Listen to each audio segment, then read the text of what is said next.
ओम ओम शांति। शांति ओम भैया। शांति। ओम शांति भैया। ओम ओम शांति शांति भैया। भैया। ओम शांति। चलिए हम अपना आज का दिन शुरू करते हैं। ओम शांति, ओम शांति। और कल से हम पढ़ रहे हैं बाबा की श्रीमत को, और ये सारी श्रीमत जितने भी चैप्टर्स अभी तक हम लोगों ने देखे। ओम शांति। ओम शांति जी। ओम शांति। ओम शांति।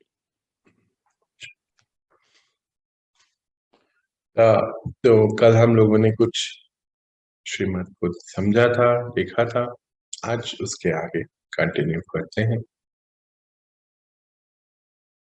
तो शिव बाबा ने आगे हमें जो श्रीमत दी उसमें है सदा ईश्वरीय याद में रहे, रूहानी नशे में रहना। ये तो इतने बार हम देखेंगे, अलग अलग रूप में आएगा हमारे सामने। ईश्वरीय याद का अर्थ क्या होता है इसको हम समझते हैं। यूं तो हमने कल भी इसको देखा था दूसरे रूप में। इस समय हम कलयुग के अति की और ये बोलिए हमारा संगम युग शुरू हो चुका। ईश्वरीय याद का अर्थ क्या होता है कि जैसे परमात्मा ने एक महावाक्य में हमें बताया कि आप बच्चे मेरी याद में रहकर पतित से पावन बनते हैं और तमो प्रधान से सत्व प्रधान बनते हैं। तो यहाँ याद का क्या रोल है? याद का इतना सा ही रोल है कि जब हम उनकी याद में रहते हैं तो वो एक शक्ति है, तो उनसे हमारी बैटरी चार्ज होती रहती है, आत्मिक रूपी बैटरी। तो वो बैटरी चार्ज होती है तभी हम पतित से पावन बनते हैं, तभी हम दैवीय संस्कार धारण करते हैं, तभी हम नई दुनिया में जाने के लिए तैयार हो सकते हैं। तो याद का अर्थ यहाँ पे बहुत सिंपल है। याद का यहाँ पे अर्थ है कि हम परमात्मा समान बने, उनके जैसे बनते चले जाएं। जैसे नॉर्मल लौकिक में भी तो होता है ना कि बच्चे माता पिता को उनको गुणों के आधार पे याद करते हैं, है ना, कि हमारे पिता ऐसे थे, ऐसे हैं, या माँ ऐसी थी, ऐसे थे, उनमें इतनी सहन शक्ति थी और ऐसे पूरे परिवार को एकजुट लेके चला करते थे या चलते हैं। तो उनके गुणों के आधार पे याद है। ऐसे ही हम सबके परलौकिक पिता शिव बाबा, परम पिता परमात्मा, याद का अर्थ एक ही है कि उनके गुणों को हम धारण करते चले जाएं। जैसे बोलते भी है ना कि जिनको आप याद करते हैं आप उनके जैसे हो जाते हैं। बाबा भी बोलते हैं जैसी स्मृति वैसी स्थिति। तो अगर हमारी स्मृति में वो परम शक्ति, वो सर्वशक्तिमान, वो विश्व के नियंता, ये है हमारी स्मृति में, तो हमारी खुद की स्थिति कितनी पावरफुल होती चले जाएगी। और उसी को रूहानी नशा कहते हैं। रूहानी नशे का अर्थ क्या है कि जब हम सभी धर्मों को छोड़ मैं आत्मा हूं अपने आत्मिक धर्म में आ जाए। अच्छा, जैसे ही मैं आत्मा हम एक्टिवेट हो गए ना इस बात पे, तो हमारी बुद्धि अपने आप ही परमात्मा से कनेक्ट हो जाती है। और रूहानियत का अर्थ ही है कि ऑरा बढ़ जाता है और वाइब्रेशन बहुत पावरफुल हो जाती है। और पावरफुल वाइब्रेशन के द्वारा जो हम शब्द यूज करेंगे तो शब्दों की भी वैल्यू होती है, क्योंकि शब्दों की वैल्यू का अर्थ क्या है? शब्दों में भी शक्ति होती है। अन्य आत्मा उसको समझती है, सुनती है, क्योंकि वाइब्रेशन बहुत क्लीन होती चली जाती है। अच्छा, ईश्वरीय याद का एक और अर्थ यहाँ पे हम समझते हैं कि ईश्वर जो आए वो हमें देवी देवता बनाने आए। अभी कलयुग के अंत में हम सभी आत्माओं के बहुत डिजायर्स थी और लेवता हो गए थे ना, पर धीरे धीरे हम देवता की स्थिति में आते जा रहे हैं, अंदर से भरते जा रहे हैं। अभी आप में से कितने लोग बताते हैं कि बाहर कोई भी परिस्थिति ऐसी आती है और मैं तो वही हूँ जैसे पहले थी या पहले था, पर अब उसमें मैं रिएक्ट नहीं करती या रिएक्ट नहीं करता। मैं माफ कर देता हूँ। मुझे तो लगता है कि मतलब मुझे दया आती है। थोड़े दिन पहले मुझे कोई बता रहा था कि वो मुझसे लड़ रहे थे और मुझे दया आ रही थी कि क्यों कितने अंदर से कितने परेशान हैं कि मुझसे लड़ रहे हैं या मुझ शक कर रहे हैं, इरिटेट हो रहे हैं। तो ये कितनी बड़ी बात है, कितना बड़ा मेजर शिफ्ट है हमारे खुद के बिहेवियर में कि अगर पहले कोई लड़ता था तो हम भी रिस्पॉन्स में लड़ाई ही करते थे और आज हमें दया आ रही है। तो वो क्यों आ रही है? क्योंकि ईश्वरीय गुण अंदर आता जा रहा है ना। तो यही है ईश्वरीय याद में रहना और इसी से जो है रूहानी नशा बढ़ता रहता है। अच्छा, ये याद का अर्थ क्या है कि बुद्धि द्वारा परमात्मा से कनेक्शन, बुद्धि योग में बाबा के साथ, तो अपने आप ही बैटरी चार्ज होगी। जैसे आपने इन दिनों पिछले ये बहुत महसूस किया कि जैसे जैसे आप चार्ज होते जा रहे हैं ना, आप छोटी छोटी बातें तो आराम से छोड़ते जा रहे हैं, बड़ी बातों के लिए थोड़ी मेहनत करनी पड़ती है। यही है रूहानी नशा कैसे बढ़ेगा। अच्छा, फिर इसका नेक्स्ट पॉइंट है विश्व कल्याण की सेवा में तत्पर रहना। बहुत इंपॉर्टेंट है, बहुत इंपॉर्टेंट है। मन में आता होगा कि विश्व कल्याण हम कैसे कर सकते हैं? तो बिल्कुल कर सकते हैं विश्व कल्याण। जहाँ पूरा विश्व नेगेटिव वाइब्रेशन की ओर जा रहा है, पूरा तो नहीं, मतलब काफी हद तक, पर आप उसमें अपनी स्थिति को बहुत मजबूत बनाकर परमात्मा की याद में रहकर आप पूरे विश्व की सेवा कर सकते हैं। कैसे? याद है हम कुछ दिनों पहले बाबा हमें बता रहे थे एक चैप्टर में कि मनसा सेवा बढ़ाइए। तो मनसा सेवा का अर्थ ही क्या था जब हम करते भी, और मुझे लगता है आप सभी करते होंगे, कि हम अपनी स्थिति में बैठकर पूरे विश्व को सकाश दें, विश्व की हर आत्मा को सुख शांति का सकाश भेजें, विश्व की हर आत्मा को बाबा बोलते हैं कि इस समय सुख और शांति की बहुत आवश्यकता है। जितना आप सुख शांति पवित्रता का सकाश भेजते चले जाएंगे, उन आत्माओं को मदद मिलेगी। और पंच तत्वों को भी, क्योंकि आपकी स्थिति से तो हर पल सेवा हो रही है। क्योंकि जो सतयुग आना है, तो सतयुग में तो पंच तत्वों को भी सत्व प्रधान होना है, आत्माओं को भी सत्व प्रधान होना है। तो क्योंकि सृष्टि यानी कि पुरुष और प्रकृति का ही ये पूरा नाटक होता है, तो दोनों को ही सत्व प्रधान है। अगर आप अपनी स्थिति में हैं, चाहे कहीं पर भी बैठे हैं, वहां से पूरे विश्व की सेवा हो रही है। तो विश्व कल्याण की सेवा में तत्पर रहना है, अर्थात हमें हमारी स्थिति में रहना। हम जितना ज्यादा अपनी स्थिति में रहते हैं, उतनी ही पूरे विश्व की सेवा होती है। अच्छा, नेक्स्ट पॉइंट है अमृत वेले उठ विचार सागर मंथन का विश्व सेवा के नए से नए प्लान बनाने हैं। अमृत वेले का अर्थ हमें सबको पता है ना, मॉर्निंग में कितने बजे उठना है। यूं तो वैसे 2 बजे से लेकर 5 बजे तक तकरीबन अमृत वेला का समय माना जाता है। अच्छा, क्यों ऐसा अमृत वेला सुबह क्यों माना जाता है? क्या उसका पर्पस है? क्यों बोलते हैं अमृत वेला उठना? देखिए, हम सब एक एनर्जी हैं, ये तो इतने दिनों में हम बहुत अच्छी तरीके से समझ चुके हैं और एक्सपेरिमेंट भी बहुत कर चुके हैं। सुबह का समय विश्व में कहीं पर भी, हाँ, अलग अलग टाइम जोन में इस समय क्या होता है कि मैक्सिमम एनर्जीज जो है सो रही हैं। बहुत कुछ आत्माएं ही हैं जो सुबह के समय उठती हैं। अच्छा, सुबह का समय जो है बहुत पवित्र इसलिए भी माना जाता है क्योंकि कोई नेगेटिव कर्म करने के लिए मॉर्निंग में उठता नहीं है। अगर अभी देखें ध्यान से 5 सवा 5 हो रहे होंगे मुझे लगता है, तो मंदिर खुल चुके हैं, मंदिरों में सफाई हो रही है, आरतियां हो रही हैं, बहुत सारे हम जैसे लोग पढ़ाई पढ़ रहे हैं बाबा के ज्ञान को, और ये कार्य कितने पूरे विश्व में चल रहा होगा, अनेक गुप्त रीति से चल रहा है, मेडिटेशन चल रहे होंगे। जो सुबह उठ रहे हैं वो कोई गलत काम करने के लिए नहीं उठ रहे हैं।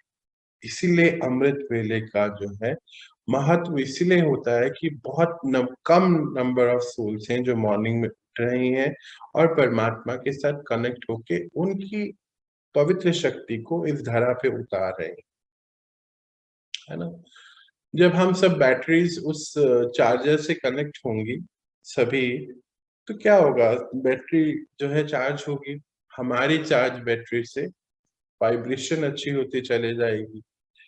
इसीलिए अमृत वेला उठने का बहुत महत्व बताया जाता है, क्योंकि उस समय ज्यादा ट्रैफिक नहीं है कनेक्ट होने के लिए, या यूं बोलिए कि ज्यादा डिस्टरबेंस नहीं है, क्योंकि जब सारी नेगेटिव एनर्जीज, नेगेटिव ही बोलना पड़ेगा, सो रही हैं, तो फिर आप इजीली उनसे कनेक्ट हो सकते हैं। हाँ, फिर जब सभी जाग गए हैं, सब अपनी एक्टिविटीज में, जैसे देखिए 6 बज जाते हैं तो सारी एक्टिविटीज शुरू हो जाती है ना बाहर की। तो ट्रैफिक भी, तो ट्रैफिक की आवाज तो अभी भी होती है, पर थोड़ी और ज्यादा हो जाती है, सब चल रहे हैं, काम कर रहे हैं, तो उतना कनेक्शन शुरू में नहीं हो पाता। और फिर जब हम शुरुआत अमृत वेले से करते हैं, तो अमृत वेले का मेडिटेशन तो सबसे बेस्ट होता है। यहाँ पर एक पॉइंट है विचार सागर मंत्र, विश्व कल्याण के लिए।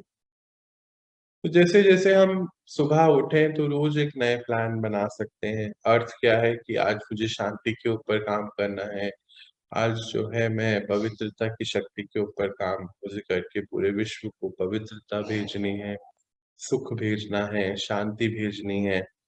इस प्रकार अलग अलग नए नए रूप में प्लानिंग की जा सकती है। जैसे आज मुझे जो है जितने भी कोविड पेशेंट हैं उनको शांति की शक्ति भेजनी है, या उनको शक्ति भेजनी है, या फिर आज मुझे हॉस्पिटल्स के लिए करना है, आज मुझे आर्मी पर्सन के लिए करना है, आज मुझे जो है सारे जितने छोटे बच्चे हैं उनको उनके प्रोटेक्शन रहे उनके लिए योग करना है, आज जो एक्सीडेंट हो गया उनके लिए करना है। इस प्रकार आप अलग अलग प्लान, वैरायटी प्लान बना सकते हैं ना। इतनी बड़ी बात है कि कितने लोगों की सेवाएं, कितनी आत्माओं की सेवा आप बैठे बैठे कहीं पर भी किसी भी कोने में कर सकते हैं। तो ये प्लान बनाने हैं, है ना। कहा भी तो जाता है ना कि सेवा है और दान है तो किसी को पता भी नहीं चलना चाहिए कि दान भी दे रहे हैं हम।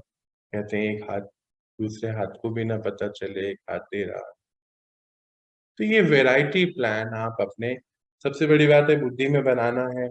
अच्छा, फिर आप संगठन में बना सकते हैं, 3-4 लोग मिलकर, 10 लोग मिलकर, कि नहीं भाई संडे को जो है हम 5 मिनट 10 मिनट का योग रखेंगे सभी हॉस्पिटल्स के लिए, जितने भी मरीज हैं।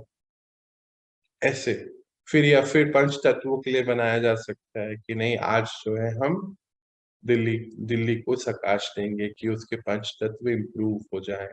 इस प्रकार वैरायटी प्लान मॉर्निंग में उठकर अकेले और संगठन में बनाए जा सकते। ये विश्व कल्याण का प्लान भी होगा और स्व कल्याण भी इसमें छिपा हुआ है। कैसे? बाबा बताते हैं कि जब हम अनेक आत्माओं को या उनको सकाश दे रहे हैं, उनकी सेवा कर रहे हैं, तो उनकी सेवा के बीच में हमारी खुद की स्थिति बहुत मजबूत होती है।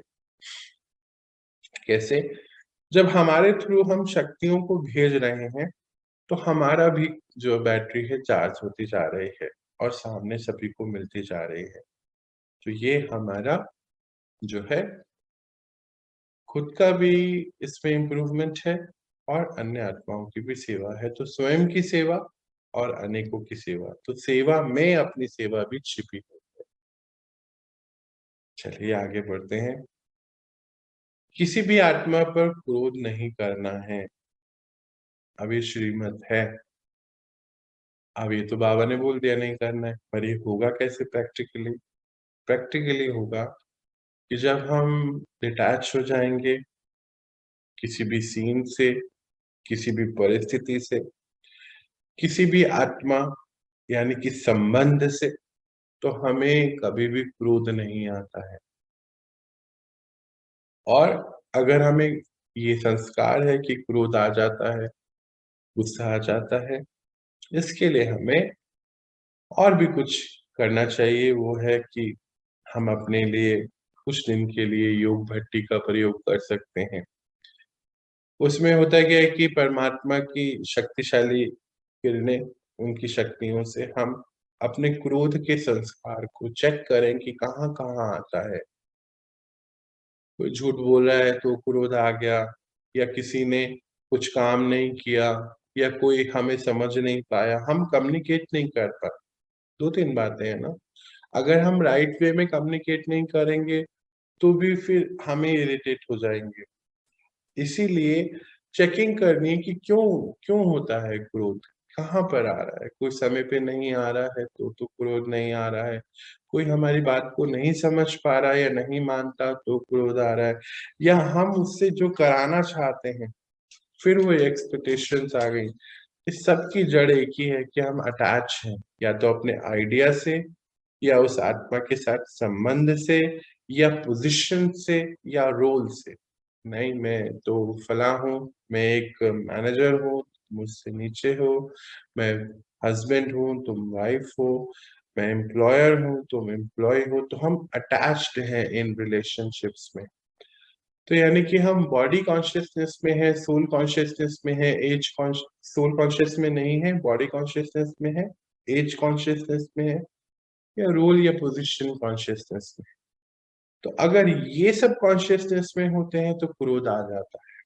तो इसीलिए बहुत आसान है ये कहना कि क्रोध नहीं करना, पर इसके लिए हमें पुरुषार्थ करना होगा, और वो है डिटैचमेंट का, यानी कि सोल कॉन्शियसनेस स्थिति में आने का। ड्रामा एज़ इट इज़ चल रहा है, मेरी नई रिकॉर्डिंग हो रही है, तो सामने परिस्थितियाँ तो आने ही वाली हैं पेपर के रूप में। बाबा तो अभी बताते हैं कि जब आप बच्चे टारगेट लेते हैं ना, तो तब से और भी ज़्यादा पेपर आते हैं। जैसे मान लीजिए आपने टारगेट लिया कि नहीं, मुझे अब इस पे काम करना है, इम्प्रूव करना है, मुझे अब क्रोध नहीं करना है, तो समझ लीजिएगा कि बहुत सारे पेपर उस दिन से शुरू हो जाएँगे, क्योंकि आपने टारगेट लिया। पर कोई बात नहीं, टारगेट लेंगे, काम शुरू करेंगे, और जल्दी ही हम अचीव भी कर लेंगे। चलिए आगे बढ़ते हैं। अच्छा, इसमें कोई भी पॉइंट समझ नहीं आए, तो भले ही रोकना है, पूछना है, हेजिटेट नहीं करना है। आगे बाबा बोलते कि मीठा बन सबको मीठा बनाने की सेवा करनी। अब ये मीठा कैसे बनेगा? कलयुग के अंत तक आते-आते तो हम थोड़े कड़वे हो गए ना, बिटर बिटर हो गए थे, अब ठीक हो गए हैं। ये कड़वाहट कैसे आई? क्योंकि आयरन एज चल रहा है ना, आत्मा लोहे समान होके कड़क हो गई है। सबसे दूर रहना चाहते हैं, किसी के साथ नहीं रहना चाहते हैं, किसी के हम किसी के साथ एडजस्ट नहीं कर पा रहे हैं, और किसी को सहन नहीं कर पाते, किसी की बात को समा नहीं पाते, और इधर बाबा बोलते हैं मीठा बने। तो मीठा बनना है मतलब ये सब कुछ करना है। सहन शक्ति पूरी पावरफुल होनी चाहिए, और सहयोग करने की शक्ति होनी चाहिए, सामना करने की शक्ति होनी चाहिए अपना, हाँ, अपनी बुरी आदतों का सामना करने की शक्ति होनी चाहिए। यहाँ पे सारी आठों शक्तियाँ काम करने वाली हैं। सबसे पहले तो डिटैचमेंट की पावर, कि हम उस परिस्थिति, उस संबंध से डिटैच हो सकें। अच्छा, पर इतना सारा काम-धाम करने की ज़रूरत ही नहीं, एक ही काम करना है। परमात्मा के साथ योग में जब हम रहते हैं, ध्यान में, तो धीरे-धीरे अपने आप ही हमारा जो संस्कार है कड़वाहट का, वो दूर होता चले जाता है, और मीठापन आता चले जाता है। हमारी वाणी मीठी हो जाती है, चाल-चलन मीठा हो जाता है। मीठे का अर्थ ही है कि हम परमात्मा समान बनते चले जाते हैं। जैसे-जैसे ये ज्ञान को सुनते हैं, योग करते हैं, अमृत वेला उठते हैं, तो अपने आप ये परिवर्तन शुरू हो जाते हैं। तो बाबा ने बोला मीठा बन, फिर सबको मीठा बनाने की सेवा करें। सबको का अर्थ क्या है कि इसमें बाबा ने बहुत सुंदर एक पॉइंट है मुझे यहाँ याद आता है और मुझे लगता है कि बताना भी चाहिए। आत्मा का निजी रूप गुस्सा करना, कड़वा रहना, परेशान करना, परेशान दुख देना, इरिटेट करना, ये है ही नहीं। पर अगर कोई भी आत्मा ये कर रही है तो सबसे पहले वो खुद बहुत दुखी है, क्योंकि वो अपने मैग्नीट्यूड पे नहीं है ना। हमें तो शिव बाबा ने अपने मैग्नीट्यूड पे सबको लेकर आया है ना। हमें अब पता है अंतर कि सुख क्या होता है, दुख क्या होता है, शांति और अशांति का अंतर पता चल चुका है, डिटैचमेंट और अटैचमेंट का अंतर पता है, क्योंकि हमने इन सबको एक्सपीरियंस कर लिया है अभी तक। तो अगर कोई सामने से ऐसा आता भी है, क्योंकि यहाँ मीठा बनाना है, सामने से कोई ऐसा आता है जो आपके साथ माइंड गेम खेल रहा है, हमें सो कॉल्ड दुनिया में कहते हैं, हाँ, या इरिटेट करने की कोशिश कर रहा है या कुछ ऐसी प्लानिंग कर रहा है, तो समझ जाइए कि वो कितना दुखी है अंदर से, जो ये सब कर रहा है। तो फिर उसको मीठा बनाना चाहिए ना। तो मीठा कैसे बनाएंगे? जब आप मीठे बने रहेंगे उस समय, तो फिर धीरे धीरे वो भी उसके अंदर भी परिवर्तन आना शुरू होगा। ये लॉन्ग टर्म प्रोसेस होता है, तो इसीलिए आप अपनी स्थिति में ही रहिए। ऐसा ना हो कि अरे मैं 10 बारी मीठा बना, 2 बारी तो थोड़ा सा तो कड़वा होना पड़ता है ना, ये लोग मानते नहीं है, ऐसे नहीं होगा। आपकी स्थिति ही उनकी सेवा करेगी, उनको भी मीठा बनाए। श्रीमत है जी, ध्यान रखें। आगे बढ़ते हैं तो बाबा बोले कि कभी भी विकारों में नहीं जाना है। बहुत इंपॉर्टेंट पॉइंट है। 5 मुख्य विकार है, काम, क्रोध, लोभ, मोह, अहंकार। मन में आता है कि पहला जो है काम, जब से ज्ञान में आए तो काम वाली तो हमारा हट गया। नहीं, वो तो एक अलग बात है कि फिजिकल सेंस में पवित्रता हमने धारण कर ली और मन में भी पवित्रता ला रहे हैं। काम मतलब होता है कामनाएं, वो चीज तो हो गई। कामनाएं सूक्ष्म कामनाएं, कि मुझे तारीफ मिल जाए, मुझे आज इससे ये मिले, कुछ भी ऐसा। हाँ, बाबा बोलते जहाँ सूक्ष्म कामनाएं हैं वहां पे कभी भी जो है स्वर्ग की स्थापना नहीं हो सकती। जहाँ पे कुछ चाहिए किसी से, कुछ भी हो सकता है, रुपया पैसा हो सकता है, वस्तु कपड़े, तो खाने की चीज, ये तो हो गया मोटी चीजें, ये तो चलो ठीक है, हमारे ठीक भी हो गए होंगे। अब कुछ और सूक्ष्म, कि वो मेरी बात मान जाए, उनसे मुझे इज्जत मिले, ये है बहुत सूक्ष्म कामना है।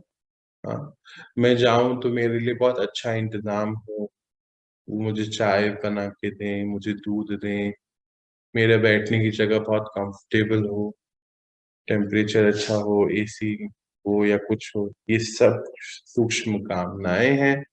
अब इससे भी हमें आगे बढ़ना है। फिर आ गया काम, क्रोध। क्रोध जो मोटे रूप का क्रोध है, मुझे लगता है हमारा ठीक हुआ होगा। सूक्ष्म क्रोध है आवेश में आ जाना, थोड़ा सा आवाज तेज करके बोलना, चेहरे का नक्शा बदल जाता है ना जब गुस्सा आता है। देखा किसी ने अपना चेहरा कितना सुंदर हो जाता है। अब हम उस पे काम करेंगे ना, ऐसे थोड़ी। जो मोटे मोटे रूप वाला है, मुझे लगता है सबका कम हुआ है, हुआ होगा ना, है ना, अपने आप ही बताना है अपने आप को। सूक्ष्म चेकिंग करनी है। आवेश भी सूक्ष्म रूप है क्रोध का। अगर आ भी जाता है तो आज से शुरू करेंगे, हाईलाइट हो जाता है तो ठीक होना शुरू हो जाता है। हाँ, तो ये भी ध्यान रखना है। फिर है, हाँ, चेक करेंगे काम, क्रोध, लोभ, है ना। लोभ बहुत सारी चीजों का होता है। मोटे रूप में लोभ हमारा कम हुआ है इतने दिनों में, है ना, कपड़ों के प्रति, पैसे के प्रति, मकान के प्रति, सूक्ष्म लोभ क्या होता है? इज्जत, ज्यादा सोना, ज्यादा खाना, अब ये सब भी लोभ ही में ही आ जाएगा। धीरे धीरे आप चेक करेंगे तो बहुत सारी चीजें यहाँ सूक्ष्मता की निकलेंगी। और किसी के साथ का लोभ होता है कि वो मेरे साथ रहे तो बहुत अच्छा लगता है मुझे। मीठी बातें करने का भी लोभ होता है, वो मुझसे बातें करते रहे तो मुझे बहुत अच्छा लगता है, मेरे बच्चे मेरे पास रहने चाहिए, ये भी लोभ होता है। ये सब लोभ में भी आएगा और उधर मोह में भी आएगा। तो आप सूक्ष्मता में चेक करेंगे। अब मोह, है ना? अब मोह के बारे में तो हमें सबको पता है, अटैचमेंट, छोटे छोटे मोटे अटैचमेंट्स तो हमारी कम हुई है। अब और सूक्ष्म कि मेरा बेटा भी ज्ञान में आ जाए, काश मेरी बेटी भी ज्ञान में आ जाए तो हम इकट्ठे रह सकेंगे। मोह सब ड्रामा में नूंद है, हमें कुछ भी नहीं पता है कौन आएगा कौन नहीं आएगा। हम अपनी स्थिति में रहेंगे तो शायद वो आ सकते हैं। अच्छा, ये ऑर्डर में है ना? फिर आता है अहंकार। अहंकार, अब मोटे रूप में अहंकार तो कम हुआ है, छोटे रूप में भी अहंकार क्या होता है? छोटे छोटा, देखो मैंने इतनी अच्छी सेवा करी, देखो मैं मन से सेवा करता हूँ या करती हूँ, मैं उठ के 4 घंटे मेडिटेशन करती हूँ या करता हूँ। ये सब अहंकार सूक्ष्म पे आएगा। अब ये जो विकार है ना, ये ऑर्डर में आए थे, अब ये ऑर्डर में ही जाएंगे। इसको थोड़ा सा समझ लेते हैं। जब द्वापर आया ना, पहले सतयुग त्रेता में तो सभी सोल कॉन्शियसनेस में थे, पता ही नहीं था, क्योंकि अकूट खजाने भी थे, सब कुछ था, संपदाएं सब थी। द्वापर में कहीं ट्रेस ऑफ विकार आने शुरू हुए हों, है ना? तो बॉडी कॉन्शियसनेस में शिफ्ट हो गए कि मेरा इतना बड़ा महल, मेरे पास इतने गांव, इतने पशुधन, इतना, और ये सब। फिर वहां पे सूक्ष्म लेवल पे अहंकार आया होगा। फिर शरीर के ऊपर कि वो इतना सुंदर या मैं इतना सुंदर, मैं गोरा तुम काले, ये सब शुरुआत हुई होगी। तो ऑर्डर में पहले अहंकार आया, बॉडी कॉन्शियसनेस के आते ही अहंकार आ गया, ईगो आ गया। मैं राजा तुम प्रजा, या मैं रॉयल फैमिली का तुम रॉयल फैमिली के नहीं। तो ये सब थोड़ा थोड़ा आना शुरू हो। तो सबसे पहले अहंकार आया। हम्म?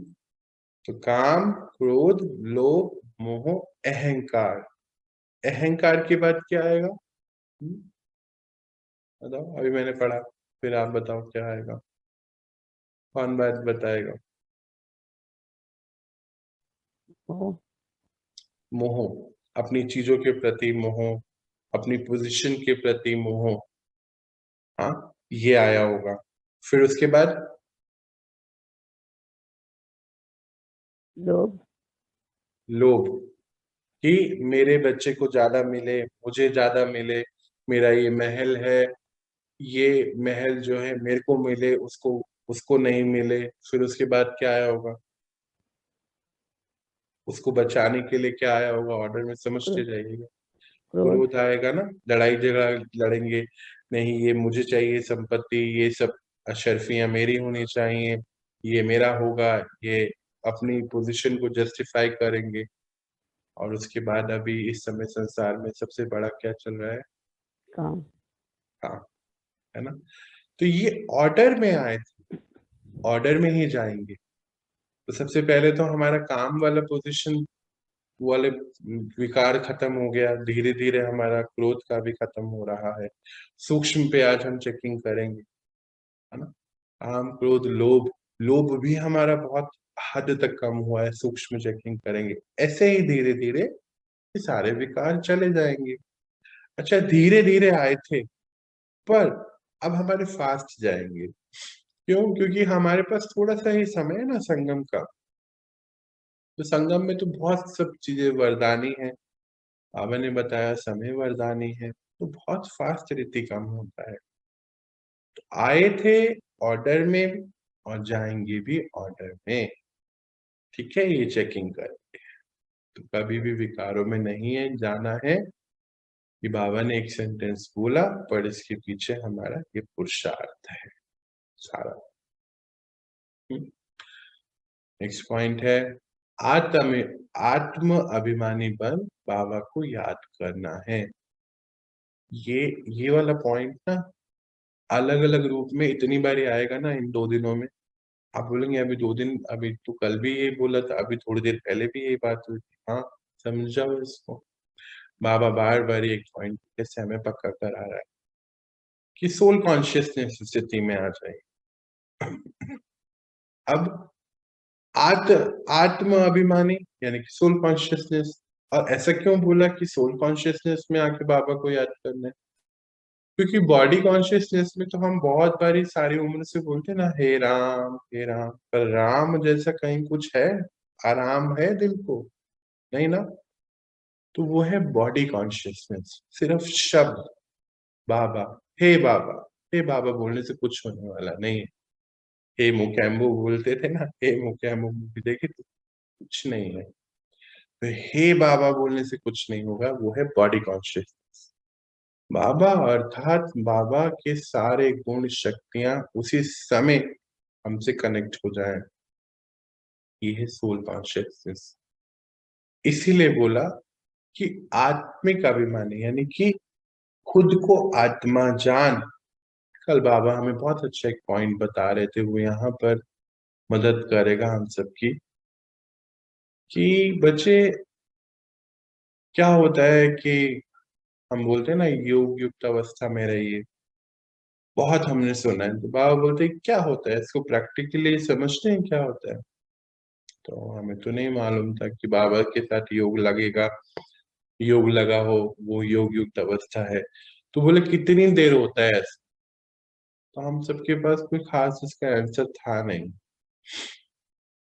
उन्होंने बहुत सुंदर एक पॉइंट बताया और मुझे लगता है कि आप सबको भी बहुत हेल्प करेगा वो, कि बच्चे जब आप ये समझ जाएंगे ना, खुद को आत्मा जान और इस शरीर से सारे काम कराएंगे। मैं आत्मा इस शरीर के द्वारा, मान लीजिए आप टीचर हैं, मैं आत्मा इस शरीर के द्वारा पढ़ा रहा हूँ, मैं आत्मा शरीर के द्वारा ड्राइविंग कर रहा हूँ या कर रही हूँ, मैं आत्मा शरीर के द्वारा खाना खा रही हूँ, खाना पका रही हूँ, कपड़े धो रही हूँ, घर सजा रही हूँ। ये सब अगर ये हमेशा कॉन्शियसनेस में रहेगा कि मैं आत्मा ये काम करा रही हूँ, तो फिर अपने आप ये आत्मिक अभिमानी स्थिति है। और आत्मिक अभिमानी स्थिति में हम परमात्मा से ऑटोमेटिकली कनेक्ट रहते हैं, इस कनेक्शन को करना नहीं पड़ता है। वहां उन्होंने एक बहुत सुंदर पॉइंट बोला कि बच्चे उससे होता क्या है कि जैसे ही आप आत्मिक अभिमानी स्थिति में आ जाते हैं, सातों चक्र अपने आप एक्टिवेट हो जाते हैं। याद है ना, हमने 7 चक्रास पढ़े थे, है ना? वो अपने आप एक्टिवेट हो जाते हैं और उसमें एनर्जी का जो भी फ्लो है होना शुरू होता है। उससे आपकी वर्किंग कैपेसिटी भी बढ़ती है और आपका शरीर भी जो है, पूरी जो आयु शरीर की होती है वो आप पूरा करके जाते हैं। ये तो शरीर खराब हो जाता है तो बीच में छोड़ना पड़ता है या जो भी चीजें हैं। ये सब सिर्फ एक ही चीज से पॉसिबल है कि मैं आत्मा इस शरीर को चला रही हूँ, ये याद रखना। और बोले इसमें भी नेचुरल हो जाना चाहिए। उन्होंने बहुत अच्छी युक्ति भी दी, जैसे कि आप कोई नाम बोलते हैं, मान लीजिए आपने मेरा नाम लिया सौरभ, तो मुझे एकदम से 10 लोग के बीच में भी अगर कोई सौरभ बोलेगा तो मैं पलट के जरूर देखूंगा ना, भले ही वहां कोई और सौरभ को वो बुला रहे हैं। तो हमें कितनी याद है कि मैं सौरभ हूँ, मैं गौरव हूँ, मैं राजेश हूँ, मैं सतीश हूँ। तो ये याद है। ऐसे ही इसको नेचुरल बनाना है कि मैं आत्मा इस शरीर से काम कराने वाली हूँ। तो ये नेचुरल कुछ दिन में प्रैक्टिस करके पॉसिबल हो सकता है। हमने भी शुरू किया, हम भी शुरू करें। तो यही परमात्मा को याद करना है। आगे बढ़ते हैं। कोई भी विकर्म नहीं करना।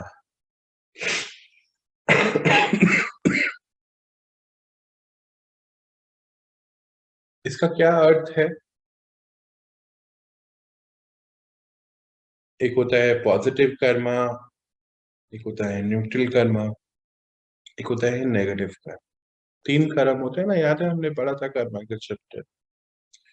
और 3 ही आधार होते हैं, मन के द्वारा कर्म करना, वाणी के द्वारा, और कर्मणा यानी कि अपने हाथों से या जो भी हम कर्म कर रहे हैं वो कर।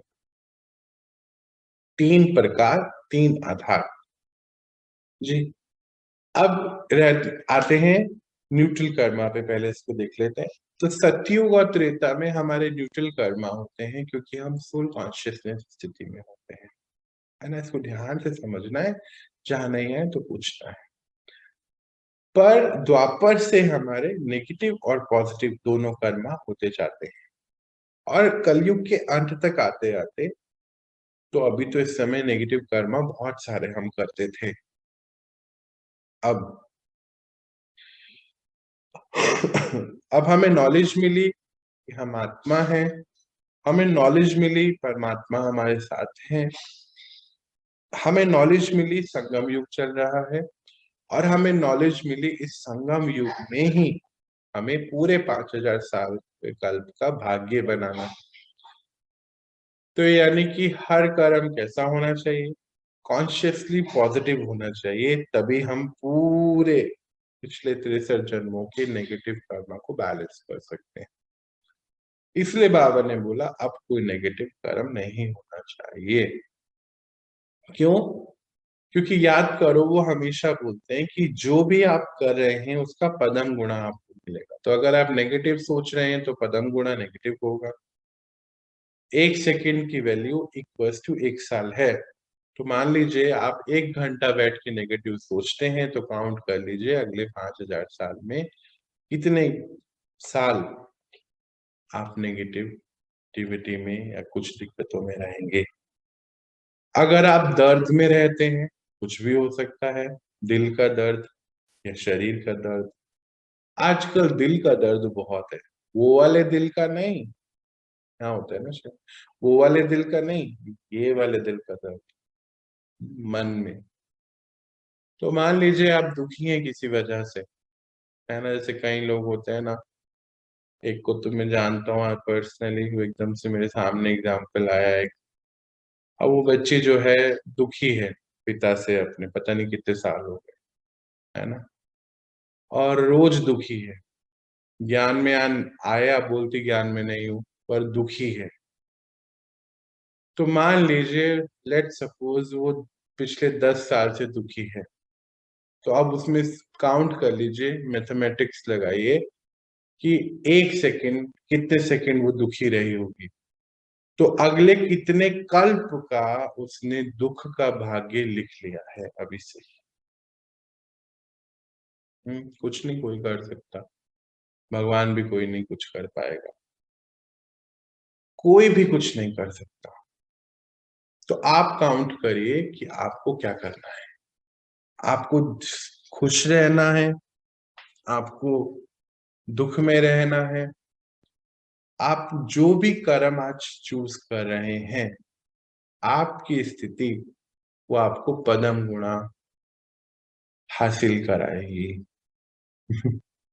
इसलिए बहुत ध्यान से बाबा ने एक श्रीमत दी कि कोई भी ऐसा नेगेटिव कर्मा अब नहीं करना है। जो जो आप पॉजिटिव कर्मा करेंगे, समर्थ कर्म करेंगे, अविनाशी कर्म करेंगे, बाबा की सेवाओं में लगेंगे, तो वो आप 1 मिनट 1 पल जो करेंगे उसका पदम गुणा मिलेगा। इस समय तो जो भी आप कर रहे हैं उसका पदम गुणा मिलेगा। अगर आप नेगेटिव बैठे सोच रहे हैं, रो रहे हैं, मान लीजिए 1 घंटा रोए हैं, तो काउंट कर लीजिए 1 सेकंड कितने होते हैं 1 घंटे में, कोई बताना चाहे तो बता सकता है, इनटू वो ईयर जो है अगले 5000 साल में रोना पड़ेगा। खुश रहेंगे तो उतना इंटू कर लीजिए, गुस्से में रहेंगे तो कर लीजिए, नफरत में रहेंगे तो कर लीजिए। हाँ, और किसी को गाली देंगे तो कितनी मिलेगी वो भी काउंट कर लीजिए। किसी को दुख देंगे, मैं पति हूँ, वो तो पत्नी है, मेरे को तो दुख देना ही है, तो काउंट कर लीजिए। आपके सामने आपकी जन्म पत्री है, जो जो भरना चाहें उसमें भर सकते हैं। मर्जी आपकी है कि क्लास भी थोड़े दिन ही है, और है ना, इंटरनेट चले गया तो फिर सब इधर उधर हो जाएंगे, पता भी नहीं कौन कहाँ है। इसलिए बहुत ध्यान दीजिए। जाते हैं ना पंडित जी के पास अपना भाग्य लेकर, तो वो क्या करते हैं, वो ऐसे कुछ बनाते हैं, ऐसे चकोर और ऐसे ऐसे कुछ, फिर बोलते हैं ये वहां चले गया, वो वहां देख रहा है, वो राहु है, वो केतु है। ये सब राहु केतु आपके अंदर है, वो पंडित जी कुछ नहीं कर सकते। इसलिए सावधान हो जाइए। अगर रोना आए तो फिर याद आना चाहिए कि आज मैं कितना रो रहा हूँ या रो रही हूँ, तो कितने साल का भाग्य मैं लिख रहा हूँ। अगर इस समय संगम पर रोज सो ही रही हूँ कुंभकर्ण की नींद में, या सो रहा हूँ, कुंभकर्ण क्या होता है, यही होता है कि जब सो रहे हैं तो कितना भाग्य बना रहे हैं, ये चेक करिए। अभी तो पिछला खा रहे हैं ना, अब आगे के लिए जोड़ेंगे नहीं तो वो भी नहीं मिलेगा। इसलिए बहुत ध्यान से, ये संगम तो बस बनाने का, जमा करने का युग है, तो कोशिश करें कि अच्छी चीजें जमा करें। क्यों हम व्यर्थ की चीजें जमा करेंगे ना, अच्छी चीजें करेंगे ना। चलिए आगे बढ़ते हैं। फिर है दैवीय गुण धारण करने हैं। दैवीय गुण क्या होते हैं? देवी देवताओं के गुण कौन से होते हैं? जो देने वाले होते हैं, सुख देना, शांति देना, सभी आत्माओं को शक्तियां देना, बल प्रदान करना, ये दैवीय गुण है। और इसके अपोजिट कौन से होते हैं? लेने वाले, है ना, कोई मुझे ले दे, मुझे कोई मुझे सुख दे, कोई मुझे शांति दे, सामान की बात तो अब क्या ही करनी है, ये सब वाले होते हैं, ये असुरीय गुण होते हैं। तो फिर दैवीय गुण धारण करने, क्योंकि आगे आने वाली दुनिया बहुत एडवांस है और देवी देवताओं की दुनिया है। सुपर ह्यूमन बींग्स भी बोलते हैं हम उनको, उनकी हम बहुत ऐसी कथा कहानियां भी सुनते हैं, टीवी में भी देखते हैं, है ना। तो आगे आने वाला जो समय है वो देवी देवताओं का है। वहां पे विकारों का, वहां पे असुरीय गुणों का, अवगुणों का कोई काम है नहीं। इसीलिए पहला है देवी गुण धारण करने हैं और असुरीय गुणों को निकाल देना है। असुरीय गुण कौन कौन से हैं? जैसे आजकल हम बहुत अलग अलग रहने लगे ना, ना तो मैं सहयोग का ना लूंगा। बाबा बोलते हैं कि ये देव देवताओं के गुण होते नहीं है। सहयोग देना और सहयोग लेना दोनों आना चाहिए। तो कई लोग अकेले अकेले रहना चाहते, बस मेरा मोबाइल, मेरा कमरा, और मैं, जनाब थोड़े दिन ही हैं ये सब चीजें। अब तो थोड़ा सा अपने ऊपर काम करिए, संगठन में रहना सीखिए।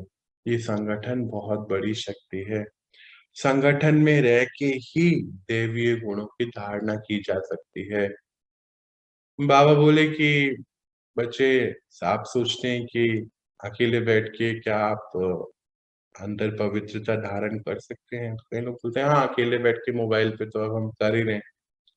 हाँ, जब सबके साथ संपर्क में आते हैं तब पता चलता है हमारे अंदर की स्थिति कैसी है। हम्म, किसी ने कुछ कहा, हम कितना सहन कर पा रहे हैं। किसी ने कोई बात तेजी से बोल दी, थोड़ा आवेश में बोल दी, तो हमारे दिल की स्थिति क्या है। हाँ, हम वहां जाना आना छोड़ देते हैं, ज्ञान ही छोड़ देते हैं, यानी कि हम अपने ऊपर कोई काम नहीं कर रहे हैं। इसलिए अकेले नहीं, जब हम इकट्ठे रहते हैं वहीं हमारे दैवी गुण की धारणा भी होती है। तो इसीलिए थोड़ा ध्यान रखिए अपने लिए। और असुरीय गुण, जो अवगुण होते हैं, उसको ऐसे ही निकलेंगे, जब हम दैवीय धारण करेंगे असुरीय निकल के चले जाएंगे। आगे आगे चलते हैं तो बाबा बोले, आपस में ज्ञान की ही लेन देन करनी है। इसका अर्थ क्या होता है? जैसे हम बैठे हैं चार लोग, तो कोई इधर-उधर की बातें करते हैं ना व्यर्थ, अरे आज मैच में क्या हो गया? आज मेरे घर में ये हुआ, अरे कोविड केसेस इतने बढ़ गए हैं, अरे वहाँ देखो ये हो गया है, तो ये सब नहीं करिए। जहाँ बैठे वहाँ ज्ञान के कुछ 3-4 पॉइंट्स को रिवाइज करें। संगठन की बात हो रही थी ना, पॉइंट आ गया ना कि आपस में जो है ज्ञान की लेन-देन करें। तो उससे क्या होगा, जब ग्रुप स्टडीज करते थे, याद है ना बचपन में हम, तो हमारी जो स्टडी है वो अच्छी होती है ना, पढ़ाई का लेवल बढ़ जाता है। एक दूसरे से पढ़ा, समझ आया, किसी ने एक पॉइंट लाए, किसी ने एक पॉइंट लाए, तो फिर मिलकर जो है पूरा प्रॉपर स्टडी हो जाती है, पढ़ाई हो जाती है।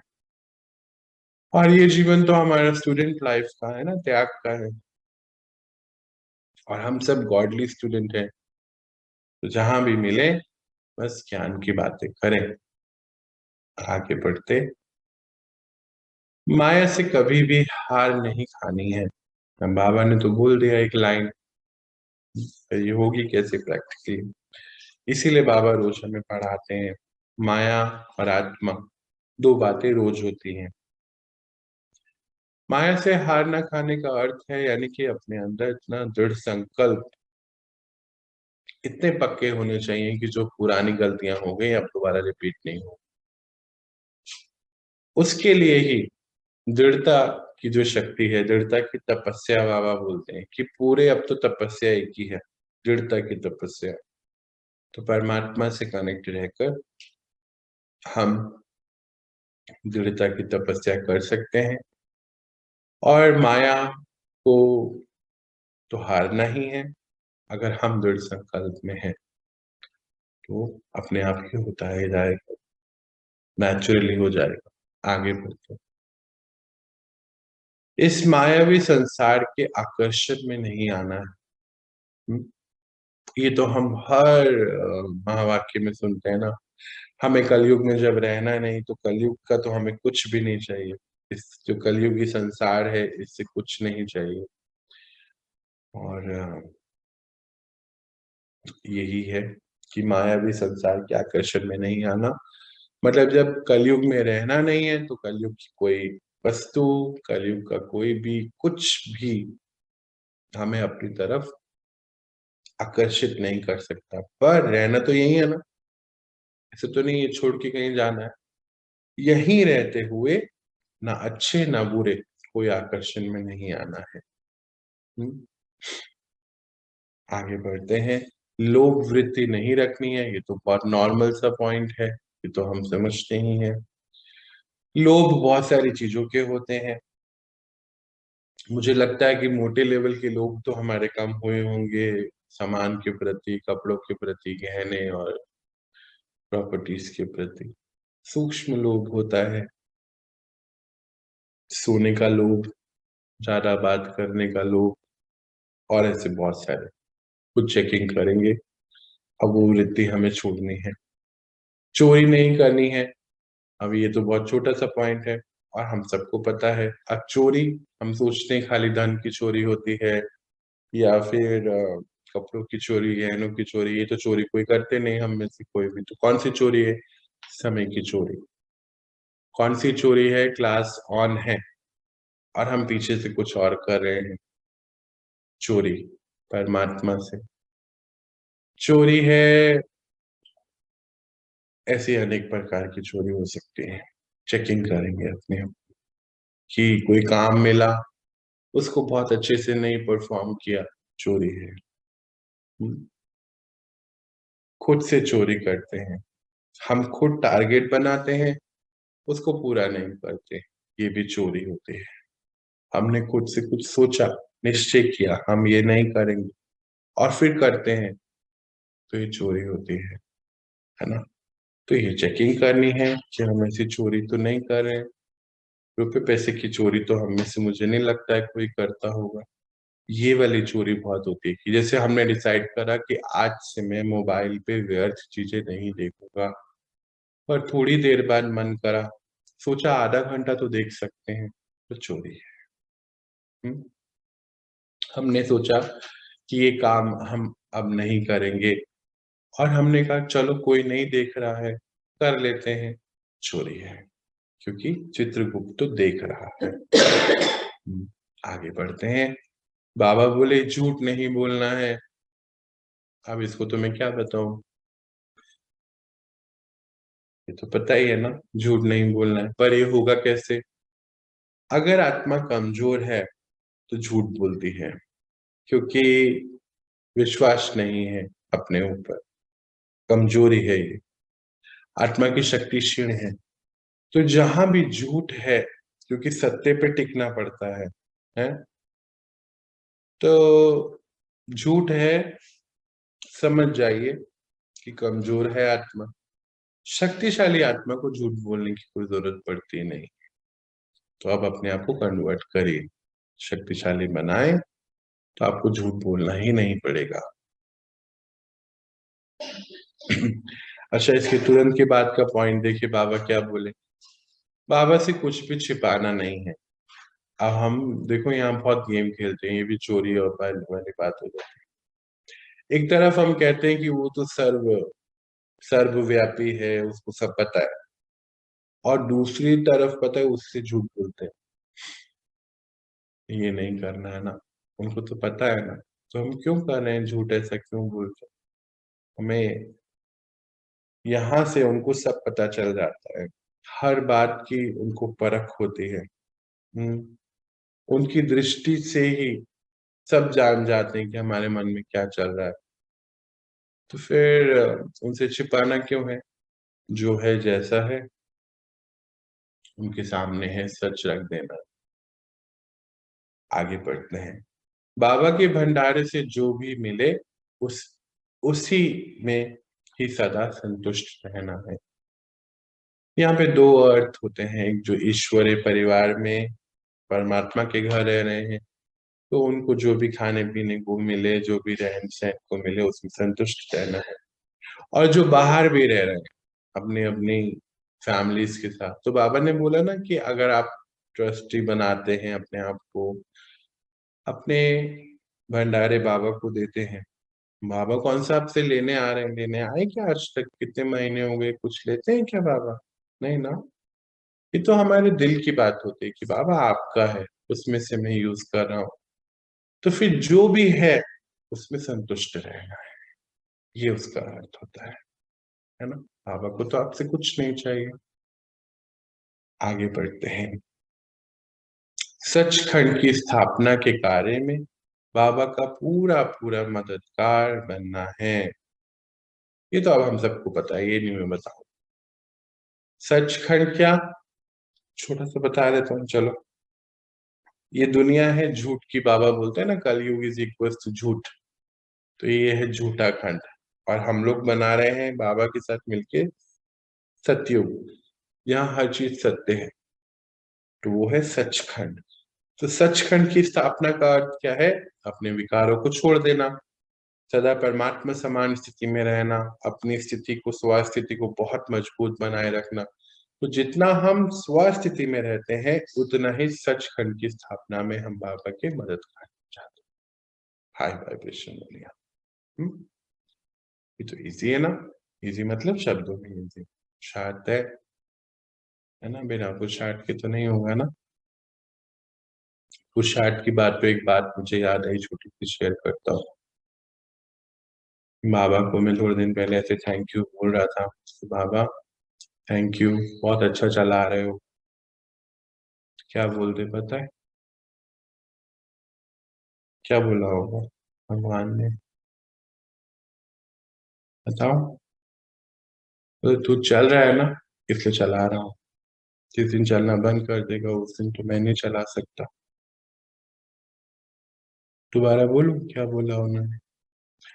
मैंने उनको थैंक यू बोला, बाबा बहुत अच्छे से चला रहे हो, thank you, I love you. बोलते हैं I love you too, but तू चल रहा है ना इसलिए चला रहा हूँ।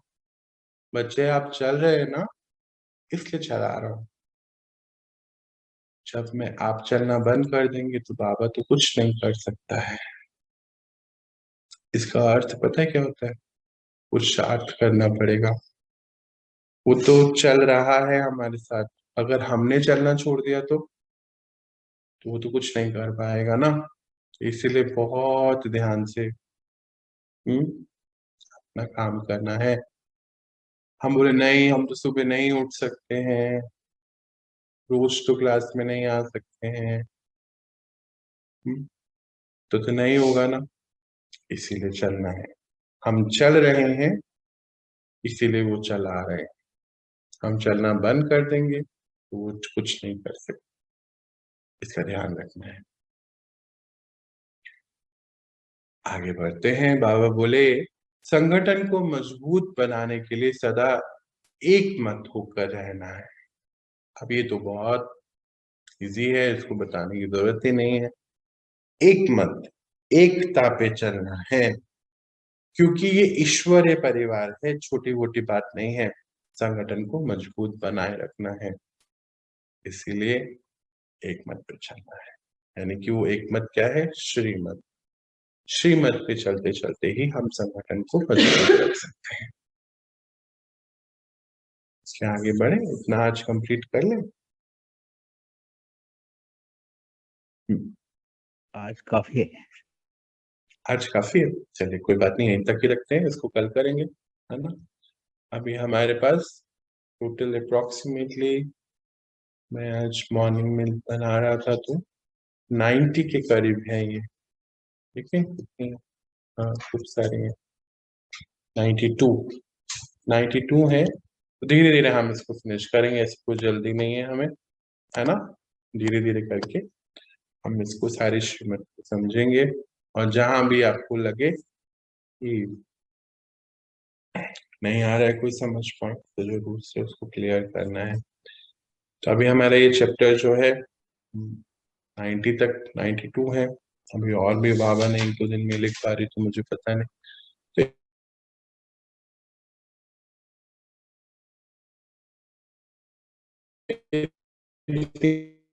धीरे धीरे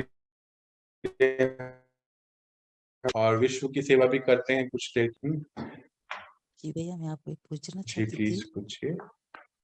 आपने बोला योग के द्वारा जो किसी हॉस्पिटल में शक्ति भेज सकते हैं ना, दोबारा बोलना प्लीज।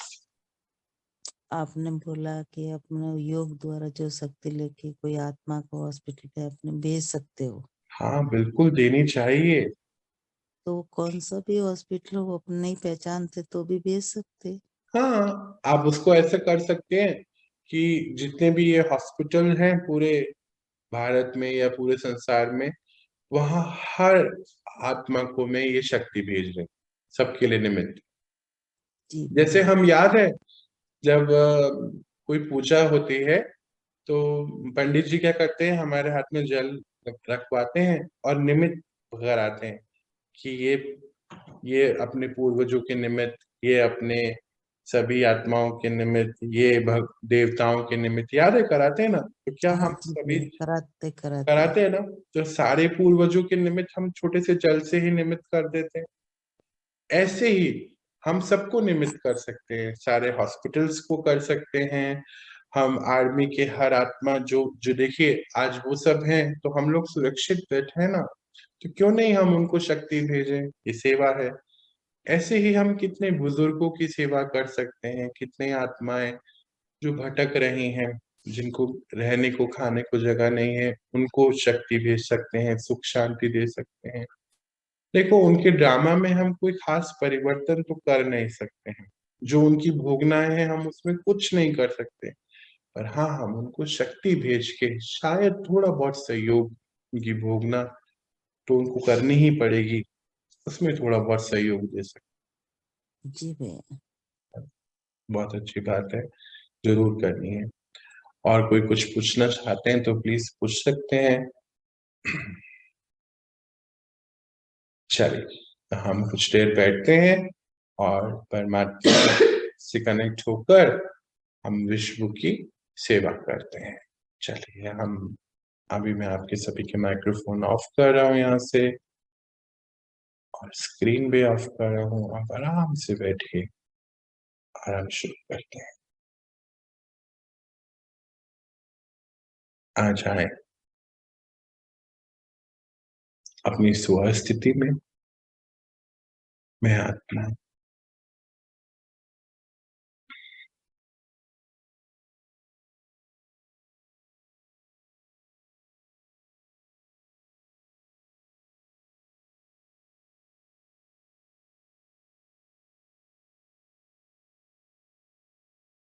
अच्छा देखिए, जैसे ही मैं बोल रहा हूँ मैं आत्मा, और तुरंत हमारे सामने परमपिता परमात्मा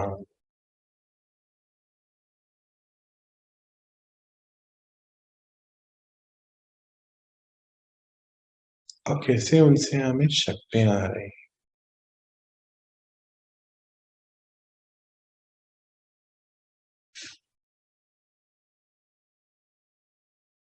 आज हम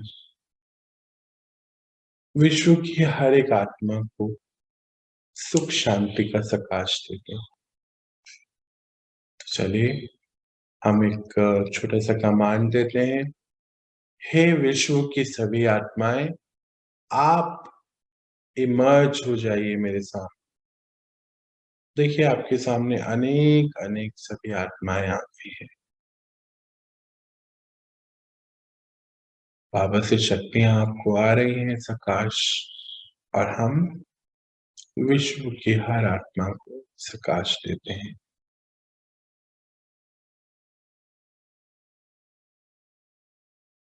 तो डायग्राम कुछ ऐसा बनेगा कि परमात्मा से आपकी भ्रुकुटी पर व्हाइट कलर की लाइट आ रही है एक, और आपकी भ्रुकुटी यानी कि सेंटर ऑफ फोरहेड जहाँ पे टीका लगाते हैं, और वहां से देखिए हर एक आत्मा को जा रहा है एक लाइट, और उनको भी उनकी भ्रुकुटी पर रिसीव हो रही है।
थोड़ा सा और आगे बढ़ाते हैं अपने आप। अब हम हमारे आसपास हमारे अपने कोई कोई परिवार में कोई जिन्होंने हाल ही में शरीर छोड़ा हो, कोई भी हो सकते हैं, हमारे फ्रेंड, हमारे फैमिली, हमारे नेबर, कोई भी, उनको सामने ले आते हैं और उनको सकाश देते हैं।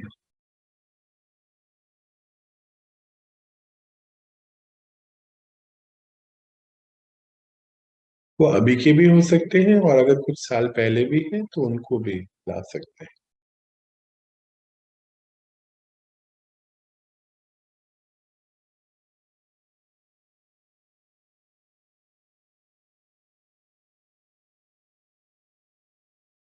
देते हैं उनको सुख शांति का सकाश।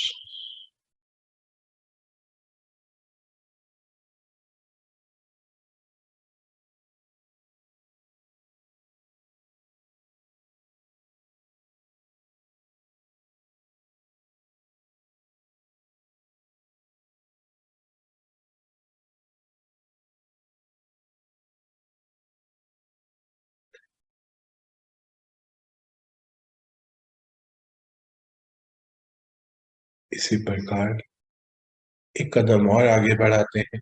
हम सभी डॉक्टर्स को,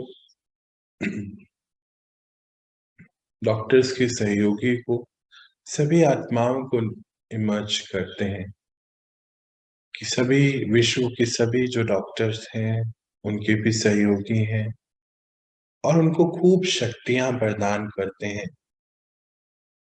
इतनी बड़ी सेवा कर रहे हैं वो इस समय, इतने टफ टाइम में, तो हमारा भी कुछ कर्तव्य है उनके प्रति।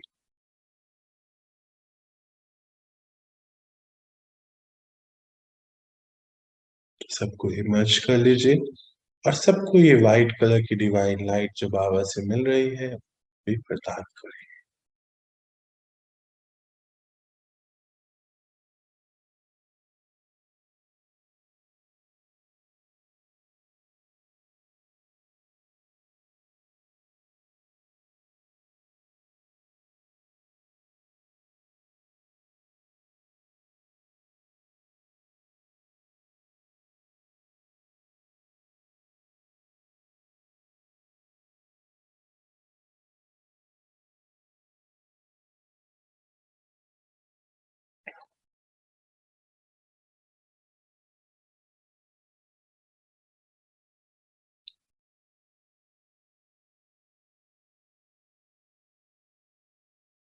चलिए अभी कदम और आगे बढ़ाते हैं।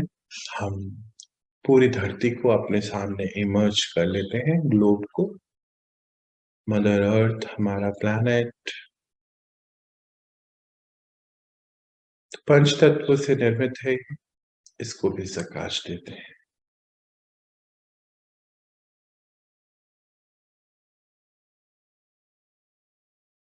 बहुत क्लियर है, परमात्मा से आपको शक्तियां आ रही हैं और आपकी भ्रकुटी से निकल पूरी सृष्टि को, धरती आपके सामने घूम रही, उसको जा रही है।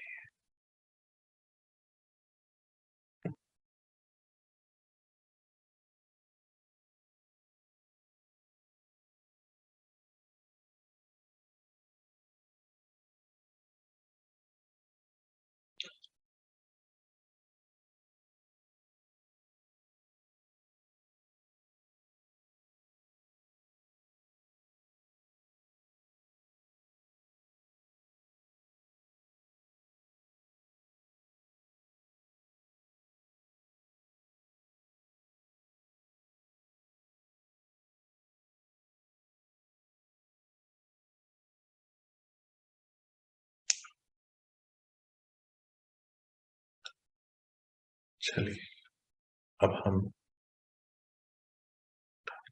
धीरे से लौटते हैं अपनी स्थिति में। शांति।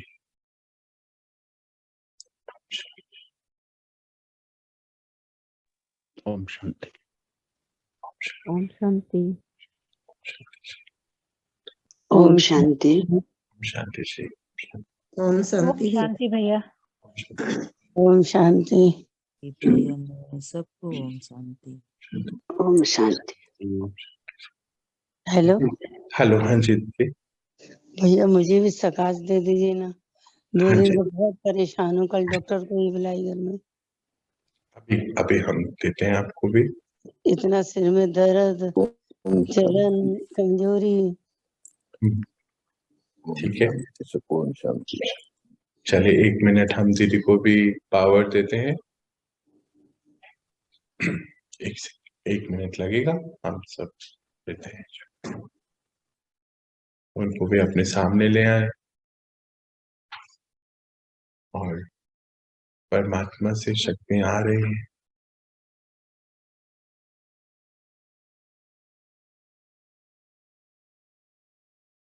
और उनको जा रही है।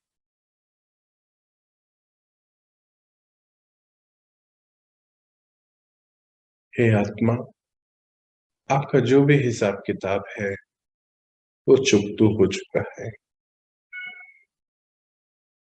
आप स्वस्थ हैं अभी।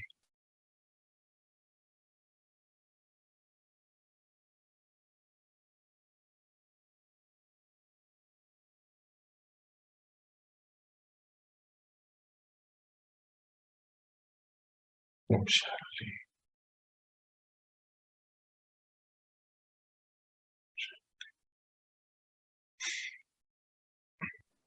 ओम शांति। ओम शांति। ओम शांति। ओम शांति। ओम शांति। चलिए आज हमने जैसे ये छोटा सा अभी सबको प्रकाश दिया है ना, सबकी सेवा करी, तो ऐसे देखिए मैक्सिमम हम लोगों को 10 मिनट लगे होंगे सब करने में।